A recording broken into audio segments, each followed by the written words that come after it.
Hi, and welcome to Thou Shalt Not Suffer, the Witchcraft podcast. I'm Josh Hutchinson. I'm Sarah Jack. We're eager to bring you this interview with Diana Helmuth, author of The Witching Year, a memoir of Earnest fumbling through modern witchcraft. Today you will learn about one woman's journey, Diana's, into witchcraft, the fastest growing self-directed faith in America. Diana spent 366 days learning how to practice the modern craft. The Witching Year is an honest trip through her successes and failures as she learned the ins and outs. Here's Diana Helmuth. She studied cultural anthropology at UC Berkeley and American University in Cairo. She is a nonfiction author, freelance writer, Silicon Valley startup veteran, hiker, producer, and cupcake baker. Her first book is How to Suffer Outside, A Beginner's Guide to Hiking and Backpacking, and her new book, The Witching Year, is available to pre-order now. We begin with a reading from The Witching Year by author Diana Helmuth. In the spirit of better planning, I am trying to come up with a list of what I'm now referring to as significant pagan locations where I can spend Lammas. I don't want to be locked in my office with a cardboard box again, and unfortunately, pagan sanctuaries continue to elude me. I've already emailed 5 in California and received no response. I'm assuming they are ignoring me because of COVID, but that might also be me just trying to protect my ego. I text both Emma and Lauren about this problem, asking their advice. Lauren replies, "Have you thought about going to Salem?"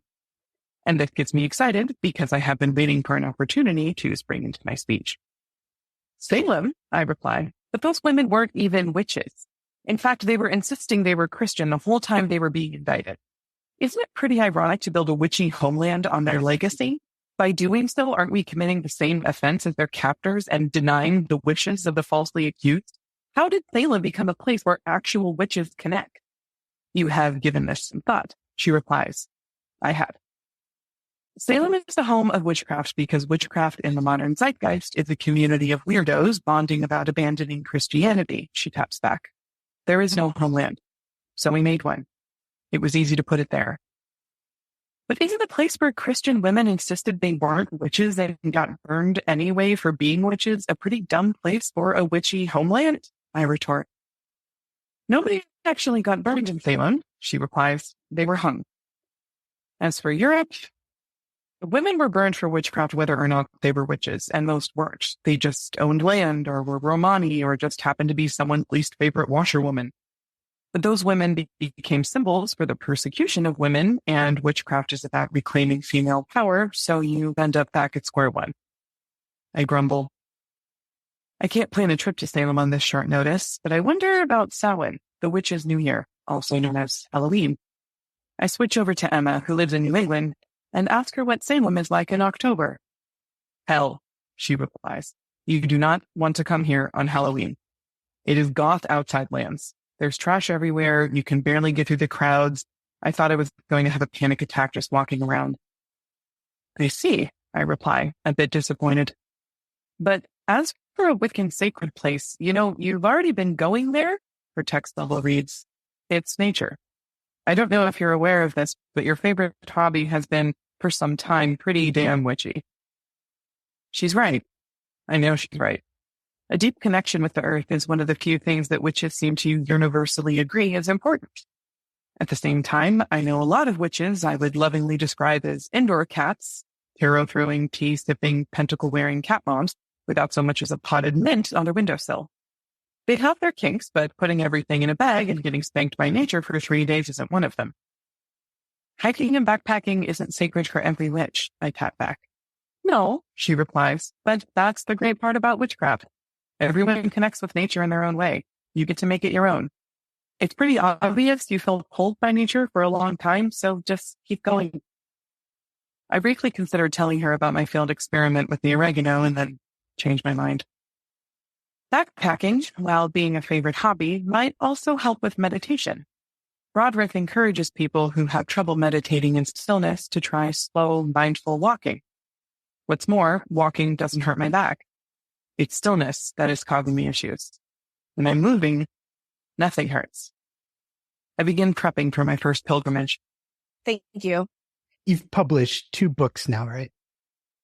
Yes. The first one was called How to Suffer Outside, a beginner's guide to hiking and packing, which was kind of a tongue-in-cheek approach. I like to think of it as a permission slip that someone had written for me when I was younger and figuring out backpacking for myself. The idea was allowing people to feel like even if they feel incorrect or like they're doing something wrong or that someone is going to make fun of them, that they still deserve to go into nature. They can still engage with this hobby. Perfection is an illusion. And the whole thing is pretty goofy and painful in the first place. So just lean into it and fall down a lot and it's fine. You still belong. You still deserve to do this. Yeah. Which sort of was the energy we took into the witching year, even though the witching year it's not a how-to. It is not prescriptive. It's just a memoir of me falling down a lot, trying to become a witch. Yeah. What was occupying your time before you started writing? I was like most writers, like most artists. I think you do your art as often as you can while you're doing the other things that make you money or make you feel like a responsible human, taking care of people and getting your bills paid.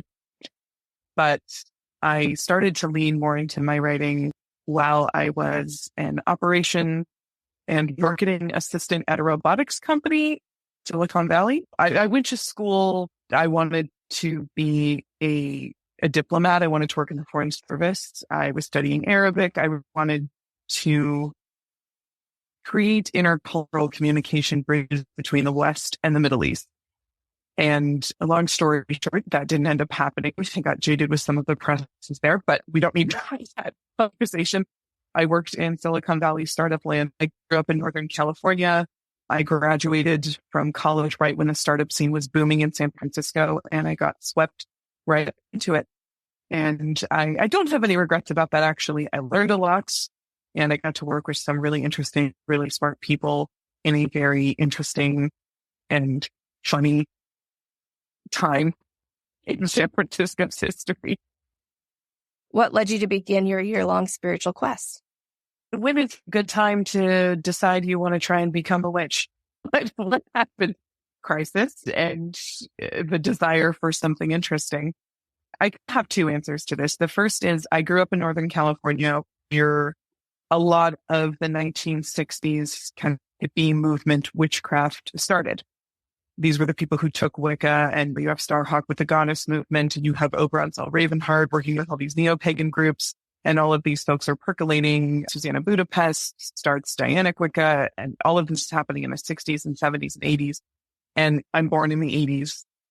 When I grew up, kids in school weren't just reading Harry Potter. They were reading Harry Potter and learning tarot and reading each other's star signs. And a lot of them were reading Silver Ravenwolf and Scott Cunningham and were saying, I'm a Wiccan, I am a witch. And this isn't a joke to me. This is actually serious. I think I knew as many witches in high school as I knew Jewish people and actual Christians. And I think that is just very unique to where I grew up. I don't think most people in the country experience that.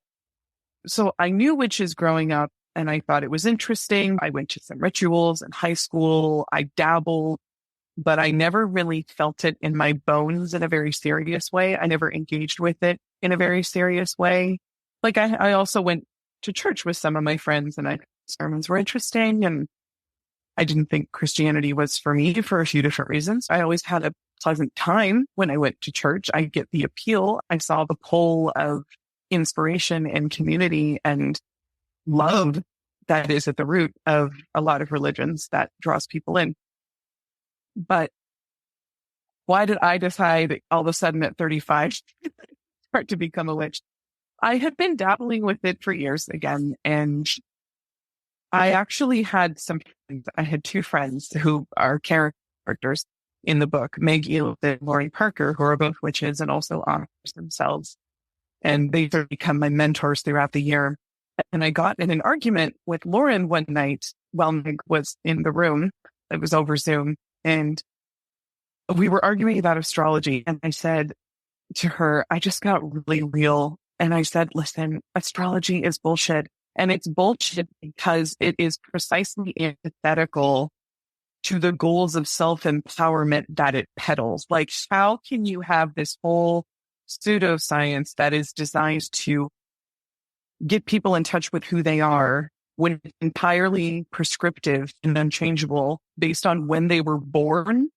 This is a crime. And she's, that's not what astrology is. You're being narrow-minded. It's not that prescriptive. It's a path to discover the self. We were just butt heads and butting heads. And finally, Meg intervened and she said, do you know what the funniest thing in the world would be? Is if you got your chart professionally read and then tried to live it for a year and saw what happened. And then Lauren said, no, would be, well, I might have it backwards.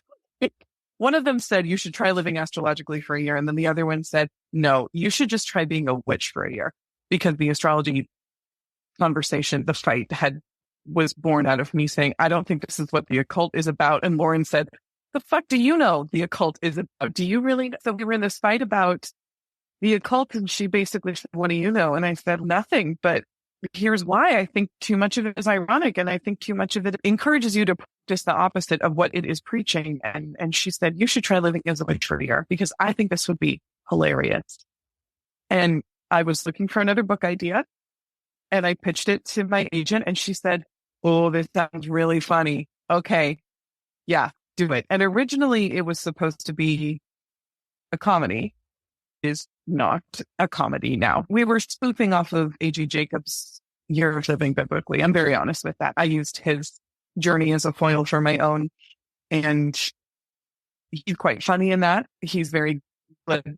I found it harder to stay as glib as the year went on. I think parts of it are very funny. I am told parts of it are extremely funny, but it is not a comedy. It quickly became not a comedy as the year went on. I could really relate to, I wouldn't even call it sarcasm either. When you're having your experiences and you're talking about, even at the beginning with just your intro, but when you're talking about the day that you're in and there's something funny about it, the way you present it is super relatable. Those moments where I think, okay, I'm either going to laugh right now or I'm going to cry. There's like some of that, like where you try to find the humor in just what could really be upsetting or frustrating. So I think you're really good at doing that. Thank you. I think some of this stuff is just, it is funny. It's not supposed to be funny. And that's precisely why it's hilarious. It's supposed to be very serious. This is religion. This is spirituality. We're tapping into divinity. We're invoking gods. This is intense. And then it gets so serious. It's like when someone looks you right in the eye.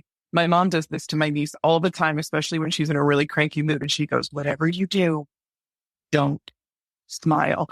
And she can't help it. She erupts and giggles. And that I started to feel every time I sat down and actually tried to be a serious witch. And then quickly it was depressing. Like, I'm not doing it right because I'm actually really trying. I'm trying to do this right. And then eventually, not to give the book away, but I don't want people to think this book is a dunkathon on witchcraft, because it isn't. But some breakthroughs happen. And when they happen, they are actually ecstatic. And you are laughing, but you're laughing for a different reason. You're laughing because you're happy. You're laughing because you feel like you made it to the top of the mountain. You taught something that you never understood before. And that's pretty cool. So I did want to talk about the honesty of the pitfalls of going on a spiritual journey, but there are also moments where I hope it's apparent that the rewards were savored. That definitely came across with your gratitude for those moments when things went more as expected. But you're right. And I like that you're very honest about your experiences, and when things weren't working, you talk about how it didn't work, but you kept going. So how did you manage to keep going through all the setbacks? That's a great question. I'll be completely honest. I think if I wasn't on a contract and getting paid to do this, I probably would have thrown in the towel 3 months earlier, which I'm a creature who needs a lot of accountability. I think witchcraft is an autodidact's dream religion. You could argue if it's even a religion. Of course, a lot of people would say it's not. I'm not here to fight with them. It doesn't have to be. You don't want it to be. But for other people, it is. And I think that's fair too. But the mentors are helpful. I think just sitting and reading your books, and this is something that happens to me throughout the year. I am alone. It is COVID. It wasn't supposed to be. We thought COVID was going to wrap up at the end of 2021. It sure didn't. So COVID basically became a character in the book. We changed the whole roadmap of what the year was going to look like. I was supposed to go to all these events. I was supposed to do all these fun things, attend these festivals, attend these conventions. Very few of them actually happened. Most of the book is me in my house reading, talking to Lauren and Meg and interviewing some folks in the community. But for the most part, I am alone, which on the one hand, I think is a bad way to learn. And on the other hand, I think reflects the experience of most people who are dabbling in witchcraft now. So hopefully there is some relatability there. But near the end of the year, I also do start to, as the world opens up, I start to reconnect with other witches, and just things get solved for me so quickly. I have amazing conversations with people that are so educational and productive and healing. And I would say, again, the book's not prescriptive, and I'm not going to teach anyone how to be a witch, but if you were going to dabble, I think like any major undertaking, it's good to have some accountability and some voices outside of your own head. Get a group, get together. And you really had a variety of voices in your story. I love that. The different conversations and encounters you're having in your inquiries, you're getting personal experience and opinion from the different individuals. And it feels like you're collecting, that you're in the field collecting research and looking. I tried. I really enjoyed that piece of the journey too. Yeah. We initially, when I turned to the first chunk, one of my editors said, "This reads like a dissertation. Can you chill a little?" And I was like, "I want to make it clear I did my homework." And she was like, "Remember, this is entertainment. No one is giving you a PhD at the end of this." There's a long bibliography. I wanted to make it clear that I had endeavored to educate myself and present the education that was relevant and fascinating.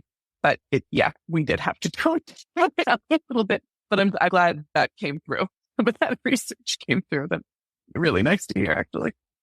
My tie to witchcraft is the witch trial history, because I descend from two women that hanged in Salem, Rebecca Nurse and Mary Esty. And then I had another family in my tree that stood trial, but they survived.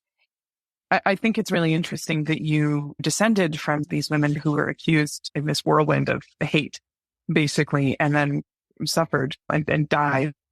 I think it's interesting that both of you were. And something that in the book, I talk about this, but I do go to Salem, and I'm bitter the whole time I'm there. And I even though Salem is actually a lovely town, and everyone I met there was extremely nice. And the reason that I was a little bitter about it is because I thought it was a little bit ironic that this has become the home of modern witchcraft, because all of the women there who were accused of witchcraft wouldn't have said they were witches. So I think it's a little twisted and macabre to then build this celebration of this thing that they rejected probably until their dying breath, basically. Yeah. There's something a little twisted about it. Like, these women said they weren't witches. They were killed in a hate crime. And now we're here being like, we're witches, yay. And no, they didn't sign up to be the symbols for this. When I bring this issue to Lauren, one of my mentors in the book, she says witchcraft needed a homeland. And it was easy to put it there, because after 200 years, there's an evolution. So maybe in the soil of Salem, there is some kind of reclamation about how at the end of the day, you end up back at square one when you're talking about the persecution of witches and the persecution of women, because the women and the man, but the women who were largely accused and harmed on the charge of witchcraft, even if they weren't, you're really looking at a hate crime against women. And witchcraft is a lot about the liberation of women and female empowerment. So you end up back at square one, which I suppose is fair. I'll give it that. Just always struck me as a little strange. But at this point, I think Salem is here to stay. I think it's only growing. I think the more people who think about neo-paganism in general, is a good thing. I don't think Salem should shut down tomorrow. I'm not advocating for that. I just think the building up of Salem into what it is today is a little funny story. But you know what? So is the existence of the United States. So what are you going to do? I think it's beautiful the way it's come like full circle.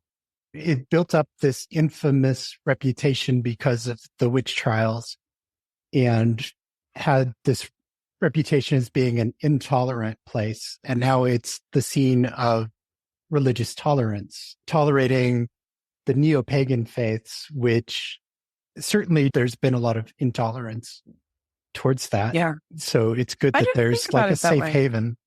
Yeah. Yeah. I like that. I really like Thank how you. you phrased that. I think that's absolutely true. Yeah. I think that the people who go to Salem are seeking empowerment. There's a lot of opportunity to learn the history too. When you're there, I went in the off season. It was actually quite lovely. The snow is very pretty, but everything. I mean, when they say off season, they really mean off season. There was a museum we didn't even get to because they were just like, we don't open until April. I was like, oh, my bad. I came in February in bulk. I have heard during Halloween, it is probably depending on your personality type, a rowdy, vivacious, magnificent party or an absolute hellscape. But I didn't manage to make it out there during Halloween. But it's quite pleasant in the off season. If anyone ever wants to go, recommend it. Actually, just make sure everything you want to see is actually open. But yeah, it was nice. One of the things that I liked about your approach to the book and to your experience is that you sought information from different traditions. You didn't just say, I'm going to do Wicca by the book, or I'm going to focus on being a particular type of witch. So I thought it was very interesting that you have all these multiple perspectives coming in. Yeah, that was the hardest part, actually, was the methodology. A.J. Jacobs has the Bible, which granted, there's a lot of different versions and how do you interpret. I'm not saying the Bible is like a clean path or anything, but it is a book. And witchcraft does not have an equivalent. It does not have a pope. It does not have anything that formal or hierarchical, not really. So I thought, okay, how am I going to do this? Because I simply cannot read every book and every website and listen to every podcast episode. There's just so much content in this landscape, and some of it contradicts itself, and some of it is very old and some of it is very new, and it's hard to even know what qualifies sometimes. So I looked up all the books with Wicca in the title or the subheading were the best sellers for the past 100 years. And I bought them all, or the top 10 or 15 or something. And I said, okay, this is it. This is my canon. That was the best methodology I could actually think of. And then, of course, there's been in the United States a growing trend in younger witches away from Wicca. Wicca, I think, is starting to be seen as a little bit stuffy, a little problematic, a little doddering, even though Wicca has absolutely permeated the American witchcraft landscape and largely, I would say, of the entire West. People throw in different flavors, but you can't. Wicca is everywhere. I think people are accidentally doing it all the time, even when they think they're not. Oh, did you know that practice was borrowed from Wicca? They might not even know who Gerald Gardner is, but they're like doing stuff that he recommended in a book he wrote in the 50s. Granted, Gerald Gardner took a lot of that stuff from older traditions. I'm not saying he invented them, but I think that some people get really upset with Wicca. I'm not quite sure why. It gets a little funny to me because I think it comes out of a fear of religion, and you can't be religious or you'll be stupid. It's everybody just breathe. I'm not saying Wicca's perfect, but I think there's a lot of good in it. And I think we should acknowledge how much it has influenced modern witchcraft. But anyway, so I get to November and Meg says to me, Meg is a Gardnerian Wiccan. She tells me, what are you doing with this reading list? And I say, I wanted to stick to Wicca because it had structure and I felt like I needed structure. And it seemed a little more just organized, and considering how much of modern witchcraft is influenced by Wicca, it just seemed like an easier path. And she was like, she just looked at me and she said, you are keeping yourself in the dark with this reading list. Like, you need to branch out now or you're kidding yourself. So I went back to the drawing board. She was right, of course. I went back to the drawing board and said, okay, so let's just focus on witchcraft. Wicca is small. Witchcraft is way bigger. Witchcraft is a spirituality, Wicca is a religion.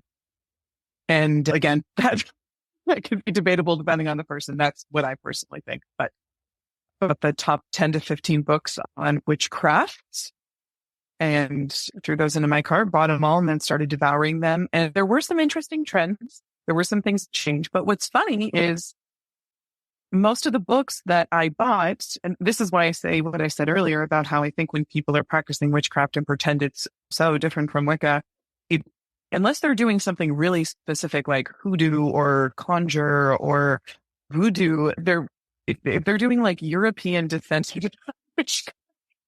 it probably has a lot of Wicca in it, because if they're reading these popular books, these top books that I read, every single one of them was written by a Wiccan.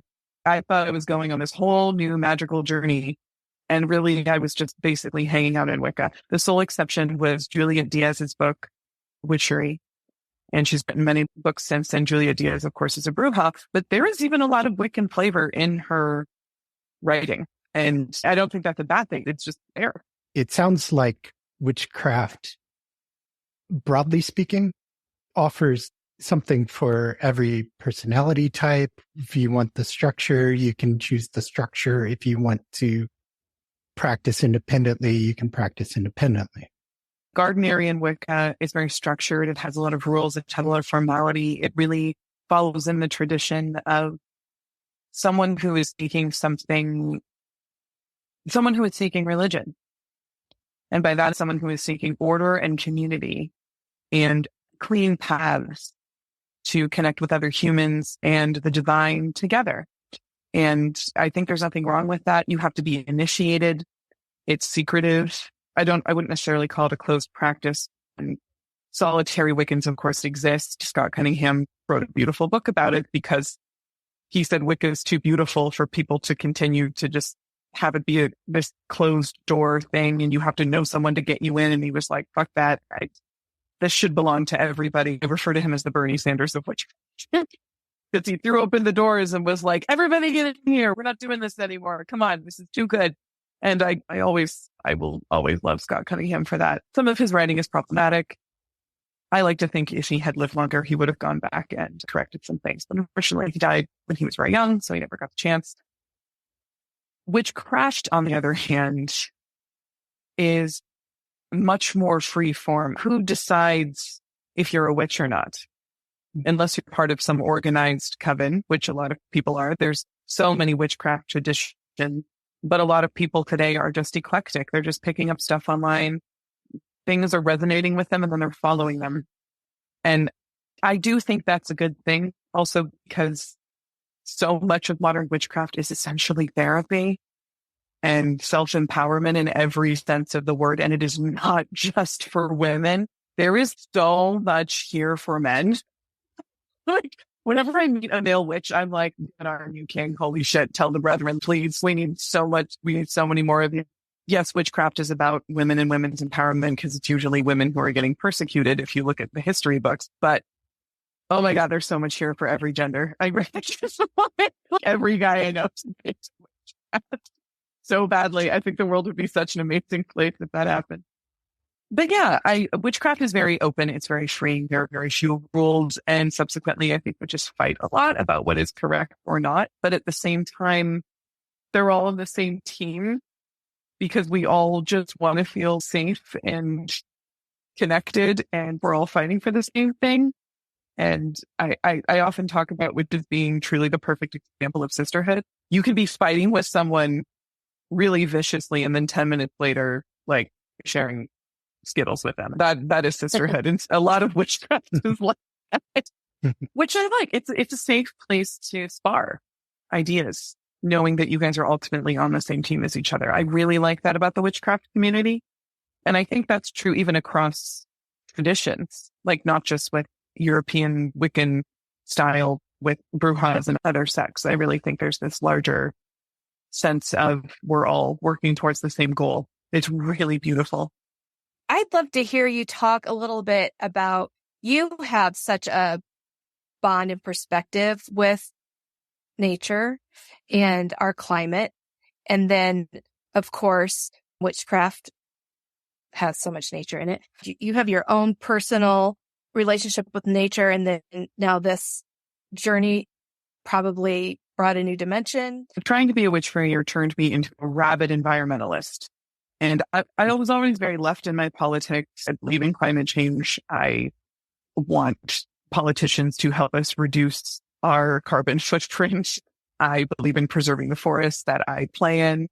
And I think nature is a good thing and should be preserved. And the more nature we have, the better the planet will be and the better we will be with it, on it. But with that said, there was something about, I think, meditating on the interconnectedness of things. Just going outside and just staring at your garden for 20 minutes. Okay, you don't have a garden, maybe. You live in an apartment. Okay, going outside and just like looking at the tree that's down the block from you, that boring ass tree, it like is a pathway to the universe. I know how insane that's. There was something that happened during the year where I got almost eco anxiety, actually, because the earth is a sacred thing in witchcraft. And I was writing about that a lot and meditating on that a lot. And I started to have anxiety around buying things in plastic containers, and everything I wanted to do to help protect the environment just felt so impotent. Oh, I can vote and recycle. Oh, what? No, that's nothing. I'm the smallest of drops in a very dry bucket, and we need so much more than that, which in a way I think was a good thing. It motivated me to be more active in my political life in these efforts. But at the same time, ultimately, it was very depressing, because I think when we as individuals think about things as massive as climate change, it's very difficult not to get just horrifically depressed. And especially with wildfires that are going on across the West Coast every year. I mean, I weep over them. I really do. I take it very personally. These forests don't bounce back super fast. People say that they do. They don't. They will, but it doesn't happen in a year or 2 or 3 or 5 or even 10 in many cases. Yeah, I guess being a witch increased my eco anxiety. Nature is beautiful and powerful, but also is not your friend. Nature is a process. You are part of that process. That process is not always kind. Backpacking will teach you that very quickly. To romanticize nature is to put yourself in danger. And a lot of witchcraft does romanticize nature, but I think what I actually learned is that it doesn't mean, witchcraft doesn't mean going outside and thinking that nothing's going to hurt you and that everything is for you and talking to you. I think it's more like going outside and realizing that everything is connected and you're a part of that connection. And wow, doesn't it feel so good to be part of something so big and to feel plugged in like that? That's more what it is, I think. The realization that you had during your journey when you realized, hey, we're all the same atoms from the same distant stars and everything. We're literally made of the same stuff. So, that's just seemed like such a beautiful realization. Thank you. Yeah, I am worried a lot of my atheist friends are going to read this book and think I am insane now. But that's just the risk you take when you go on a spiritual journey. We'll just see how it shakes out. Hopefully I'll still have friends. Yeah. As one atheist here opinion, I don't feel that way. I think what you did was great, and I have nothing but respect for that. And if I were to choose a religion, I think that something that valued nature would be what I would do. I'm a guy who once spent 2 years camping. 2 years? Living among nature is all around the country. I just drove campground to campground, and I'd stay for a week or 2 and then go to another one. And then after a year and a half of doing that, I decided to spend the next half year doing a hike. So I started on the Pacific Crest Trail. And yeah, I mean, wow. I want to read your book about the camping. Oh my God. Thank you. That sounds, I bet you had some pretty intense realizations about that. Did you ever read Desert Solitaire by Edward Abbey? Yes. I'm actually in the middle of it right now, and he is articulating so much.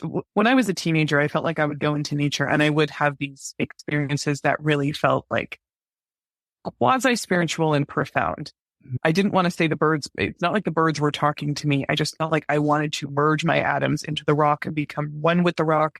And wouldn't that be the best thing that had ever happened to anybody? And it was very romantic and very strong and very intense. And I don't know, it was probably just high on puberty hormones. And I started to lose that as I got older. And it honestly breaks my heart. But I'm reading Edward Abbey right now, and he's articulating it. And he's this like salty old dude. And I'm like, okay, cool. If he can do it, I can get it back. Yeah. Yeah. Yes. It wasn't just puberty, man. It was real. It was just real. So yeah, I'm loving it so far. It's like changing my life in a really good way. Yeah. I had this one experience on the hike where I wasn't talking to birds, but the bees spoke to me, and I listened to them because bees tend to hang out around water sources. You don't really realize that instantly thinking about bees. You think the hive and the hanging from the tree and whatever, but they're down where the water is. And so they led me to water on 2 occasions. And thanks, guys. I don't know, just listening to nature was very helpful for me. Yeah. Connection to land is something I tried to talk about a lot in the book, and very quickly back, it's tricky if you're white. You live in America. Tricky is a mild way of putting it. There was definitely a part of the year where I also really had to work through a lot of white guilt, and I was reading a lot. I was reading a lot of authors that were helping me process guilt and hidden racism and what it means to be an ally and what land back really means and all of these things. And not the book. And initially I turned in a 160,000 word manuscript. They wanted 80,000 and they were like, buddy, we don't have the ink for this. And I was like, okay, so but I do hope the sections of the book where I do write about that are really hard to write, because I'm really afraid of saying the wrong thing. And I think there's an opportunity to do justice. And when you have that opportunity, you really don't want to fumble the ball. But ultimately, I hope some of the things I did in the book inspire other people, especially white people, to like inquire a little bit internally around their own possible repressions and ancestry and complicated feelings about where I belong in the world and what my ancestors did to get me here. Obviously, that's a very personal journey, but I do think the more we talk about it, probably the better. And maybe even my own hesitance is just white fragility, but probably is, which I'm still working through. But I think it's a good thing to try, because ultimately it's all for justice, and justice is always a good thing at the end of the day and should feel good, not hard. We have an interview that's coming that we just had with a professor named Owen Davies. If you haven't read his book, America Bewitched, it's really good. It's so informative. And it really plainly shows that the trials ended, but the hunting increased. It continued. We don't have the story from 300 years ago and then, how come this is happening over in these 60 countries right now? America got it right at some point. Maybe we got the legislation right, prosecution, but it was still happening in communities. And he talks about how the mentality of witch fear within your family or within your community transferred over into indigenous cultures that were here. Their fear of witches was the outsider, and it became the insider. And that's a tragedy. If anyone asks me if I'm a witch, I will say, who's asking and why? Because the word witch means so many different things. It could mean a girl upstairs in her room playing with crystals and journaling about her shadow, or it could mean a woman being burned to death in Nigeria. I'm thinking about Martina Itagor. This happened like a month ago, right? She was burned, I think, semi-alive in the street because people accused her of being a witch. And the thing that drives me crazy, I have read so much about her story, is I'm like, I don't think she would have. I don't think she would have said she was. Right. I think she would have said she was a Christian. And then, of course, there are Christian witches, there's folk Catholicism and all that jazz. So sometimes that these are even the same word in English drives me bonkers, because here I am, this girl in the West Coast, like, who grew up where everyone could be whoever they wanted. And I'm writing a book about being a witch, and I feel pretty fake. There are some evangelicals who are going to come for me, and I'm a little nervous about them, but I'm not like, oh God, should I knock on wood if I say I'm not worried about being burned alive? And then, of course, in history, it's just anyone who was practicing a religion that wasn't the colonizer's religion was a witch. Any power that was not the colonizer's power was a witch. And of course, in America, that was Christianity, right? Indigenous practices were witchcraft. And I don't know. I know, I don't need to tell you this, but that's also why I feel a little weird donning the name sometimes, because I'm like, that's a lot to take on. It's a lot to compare myself to. It doesn't feel entirely justified, which is why I think I'd feel more comfortable calling myself a neo-pagan, because I am, and I like neo-paganism. I don't know if there is a more layered word in the English language. Maybe fuck. It's about it. It's witch. And it's a bit too most loaded words in English. I think that's such a good point about how you define witch really depends a lot on your own background and perspective and understanding of what a witch is. But there's so many different versions of the witch over the thousands of years that witches have existed. I bring it down to like intentionality. Yeah. There's like the intentional witch who wants to be practicing and is practicing. And then there's the like more reviled witch, that's the evil one, who the actual person that's accused isn't usually practicing any magic, or what they're doing is totally harmless, but they're being accused of harming somebody.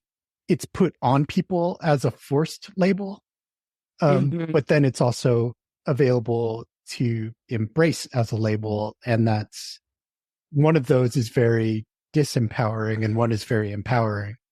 And that to me is how the witch becomes the symbol of female empowerment, because in many parts of the world today and in the past, a witch is a woman who has too much power and is displeasing, right? So then you have this group of feminists who are saying, that's exactly what we're going to fucking be, man. And we're going to wield our will. It's all about willpower. The connection there. It's just, then I did have a lot of moments when I was writing this book, like, wow, I'm so privileged that I can just casually talk about how I'm trying to be a witch. And there are women in the world who are literally still getting murdered in the street because other people are accusing them of being witches. And they're like, bro, I'm not. I just feel like sometimes they should be different words, but I guess they're not, because the root of it is misogyny. Yeah. Which is the collective struggle. There's probably a scholar who can articulate this a lot better than me, but I think we're all understanding each other. Yeah. And our listeners can relate, and they would like to jump in the conversation right now, I'm sure, when they're listening to this. It's conversation they want to have with people. So it's conversations they can. Listeners, you can have these conversations. One of our very early episodes that we recorded was the crew that is doing the Last Witch film documentary about one of the gals that was exonerated late from the Salem witch trial era. And that was such an interesting conversation. But one of the themes of that conversation that came out was have conversations with new people, with people with different backgrounds, and go talk to them and find your connections and see the humanity in each other. I do love talking about this stuff. So I'm on social media and stuff if anyone wants to talk to me about that. If you are dabbling in witchcraft, I really like to hear from other people who are doing that, because I genuinely think it's just fun to talk about this stuff. It's endless. It's boundless. Yeah. And it's important. I'm excited for your book to be in hands. I think it's something that people who would embark on such a journey will enjoy, but I hope those who have someone in their life that is starting a similar journey could find encouragement and guidance in your book, and not guidance in witchcraft, but guidance in understanding what a journey is like for somebody and supporting them. That is also my hope. That is also my hope, if that's what this book could be. Not so much a guide, but more like a friend. Not Gandalf, but thing or something like that. Yeah. It's not an instruction manual, but it's like a helping hand, a friend you can reach out to and support you while you're doing the same thing. Yeah. Yeah. Hopefully there's something there that's relatable that will make you feel less stupid. If you ever did. Maybe you never did. But if you ever did, hopefully this book will just make you feel like it's okay. The book's message is also one of just tolerance and mutual respect for each other. And you can differ about how you go about your spirituality or faith or religion, but humans are humans and we should respect each other. Yes, that is something I think witchcraft will teach you very quickly, is about tolerance and patience with yourself and with others. And the more tolerant you become of yourself, the more tolerant you become with others, the more patient you are with yourself, the more patient you can become of others. I feel simply lucky, privileged, grateful that I grew up in an area where there was a lot of tolerance. It wasn't perfect, definitely not for everyone, but I think compared to most parts of the world, it was extraordinarily tolerant, and that I got to just do this there without fear of literally anybody killing me because of I was doing something different. Hopefully tolerance will increase. It was good for me, at least. I can only speak from my own experience, but reading it really answered my questions about what goes on in the practice. What's it like living that way? I just want everybody else to have that same kind of experience, to realize this is an acceptable path.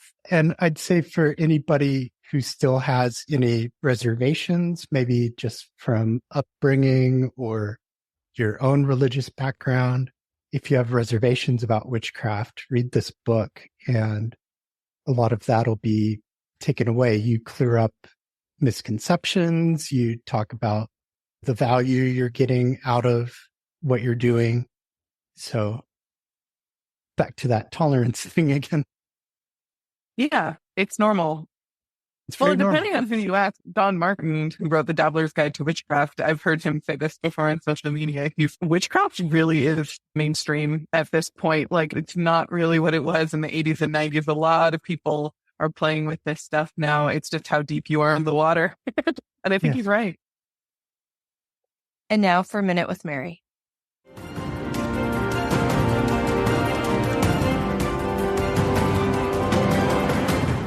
My heart breaks for men and women who suffer from Alzheimer's disease. It is cruel.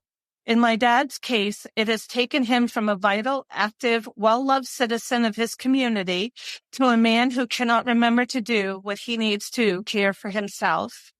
Many, like my dad, live in a community where he will receive the quality care that he deserves so that he can live out his remaining years with dignity. We, his family, love him and our mother. We are their number one advocates and will do anything to make sure the wonderful facility where they live continue to do their best for our parents. We, on our part, do our best to educate ourselves on his disease for his sake and to be a listening presence for hers. However, unlike my dad, many in other communities have not received quality care. Here is a recent quote from our friend, Dr. Leo Igwe, director and founder of Advocacy for Alleged Witches.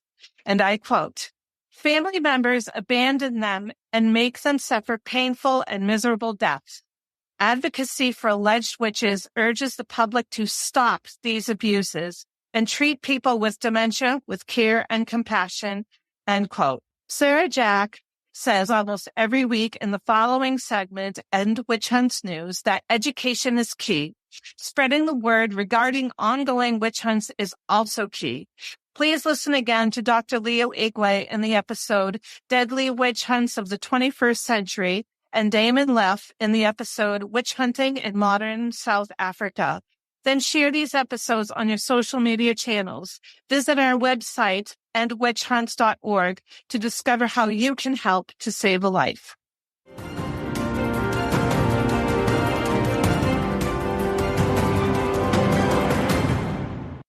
Thank you, Mary. Here's Sarah with End Witch Hunts News.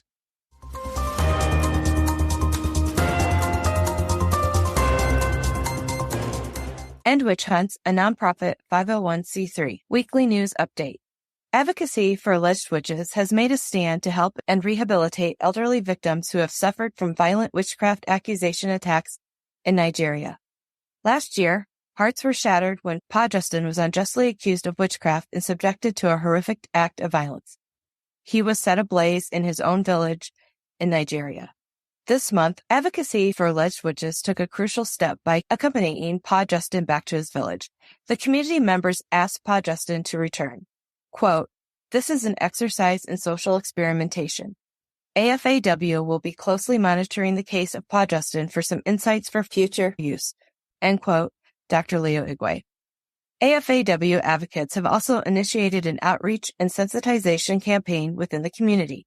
AFAW is teaching that the elderly deserve dignity and care.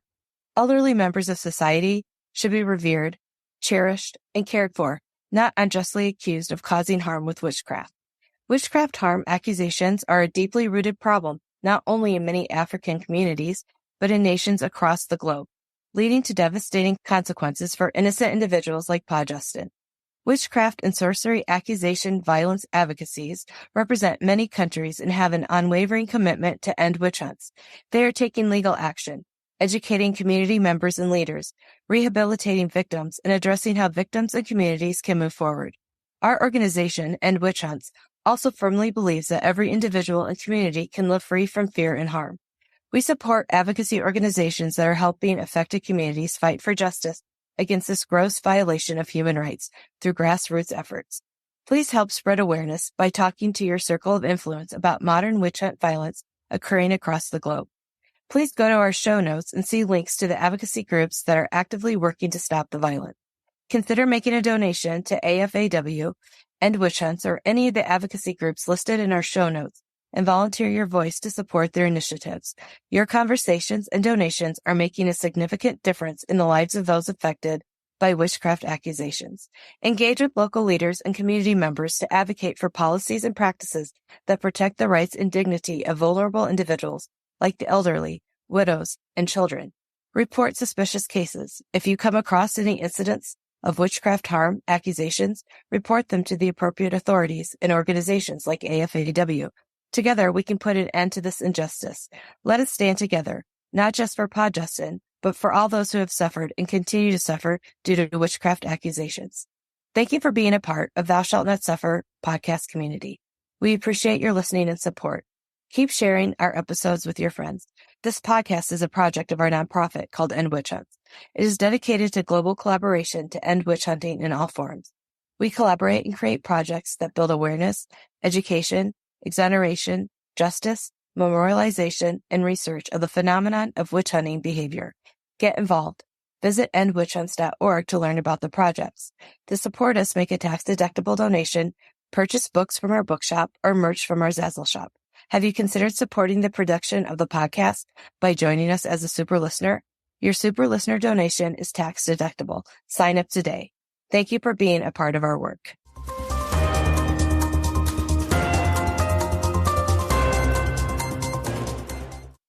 Thank you, Sarah. You're welcome. And thank you for listening to Thou Shalt Not Suffer, the Witch Trial podcast. Join us again next week. Subscribe wherever you get your podcasts. Find all of our episodes at thoushallnotsuffer.com. And remember to tell your friends about the show. We appreciate your support to End Witch Hunts. Visit endwitchhunts.org to learn more. Have a great today and a beautiful tomorrow.